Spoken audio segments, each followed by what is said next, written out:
সাথে আমার বন্ধু বান্ধবরা আসছে, আপনি সুযোগ থেকে চলে আসেন না। আপনার বাসায় আমি পরে যাব, আপনি আজকে চলে আসেন। আজকে বাসায় অনেক বড় আয়োজন, আমার শালিকা আসতেছে, তার সাথে আরো লোকজন আসতেছে, আপনি সুযোগ পেলে চলে আসেন। বাবা, খালামণি কখন আসবে? চলে আসবে। আরে ঢাকা শহর যানজটের সিটি, আসতে একটু লেট হতেই পারে, চলে আসবে। কেন? বাবা, আপনার ফোন থেকে একটা ফোন দিন না, দেখুন না কোথায় আছে এখন। আরে বোকা, একটা মানুষকে বারবার ফোন দেওয়া যায়? একটু আগে কথা হয়েছে, সে তো আমার বাড়ির উদ্দেশ্যে আসতেছে তোমাকে দেখার জন্য। আজকে 5 বছর পর আসতেছে, সে তো আর অন্য কোথাও যাচ্ছে না, এ বাড়িতেই আসবে। বারবার ফোন দেওয়া কি আছে? বাবা, আমাকে 1 ঘন্টার জন্য সময় দিবেন, আমি একটা জরুরি কাজ সেরে আবার চলে আসবো। এটা কি ধরনের কথা?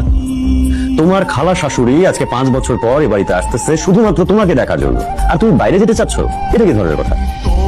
বাবা প্লিজ, 1 ঘন্টা না হোক, আধা ঘন্টার জন্য আমাকে সময় দিন, আমি যাবো আবার চলে আসবো। আশ্চর্য কথা, মানুষটা আসতেছে